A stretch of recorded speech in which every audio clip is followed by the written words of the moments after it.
অগ্নিকাণ্ডে নিহতদের স্মরণে পালিত হয় রাষ্ট্রীয় শোক। দেশের সব সরকারি, আধা সরকারি, স্বায়ত্তশাসিত এবং বেসরকারি প্রতিষ্ঠান, ভবন ও বিদেশে বাংলাদেশের মিশনগুলোতে অর্ধনমিত রাখা হয় জাতীয় পতাকা।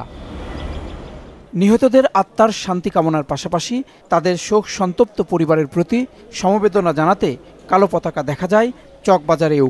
স্বজনদের খোঁজে এখানেও ভিড় করছেন নিখোঁজের আত্মীয় স্বজনরা। মর্গ কিংবা মেডিকেল কোথাও মেলেনি তাদের হারিয়ে যাওয়া স্বজনদের।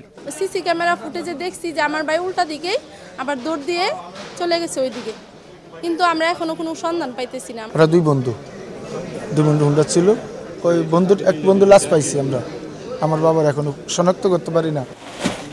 এদিকে আজও ওয়াহেদ ম্যানশনের নিচতলার দোকানগুলো থেকে সরানো হয়েছে রাসায়নিক।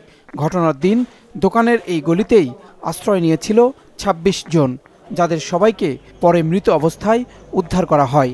এখানে প্লাস্টিক, সব প্লাস্টিক ৪০০-র উপরে ছিল, কিন্তু এখন পাইছি ৯০ বস্তা পিওর পাইছি, আর সব নষ্ট মাল পাইছি। আমরা যেটা দেখছি সবগুলো বডি স্প্রে দেখছি নিচে পড়া, আর বাকি কি ছিল এটা পরে আমরা যাইতে পারি না। এদিকে সকালে এক সংবাদ সম্মেলনে সিআইডি জানায় শনাক্ত না হওয়া ১৯ পরিবারের ৩৮ জন নিকটাত্মীয়ের ডিএনএ নমুনা সংগ্রহ করেছে তারা। আমরা ২৪ ঘন্টা এটা নিয়ে কাজ করব বা কাজ করে যাচ্ছি, স্যাম্পল দেওয়া হয়ে গেছে।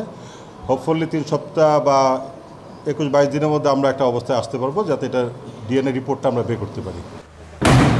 গত বুধবার চুরিহাট্টায় ভয়াবহ অগ্নিকাণ্ডে ৬৭ জনের মৃত্যু হয়। সরকারি তথ্য অনুযায়ী এখন পর্যন্ত ৪৭ জনের মৃতদেহ স্বজনদের কাছে হস্তান্তর করা হয়েছে। জাহেদ সেলিম, মাছরাঙা সংবাদ, ঢাকা।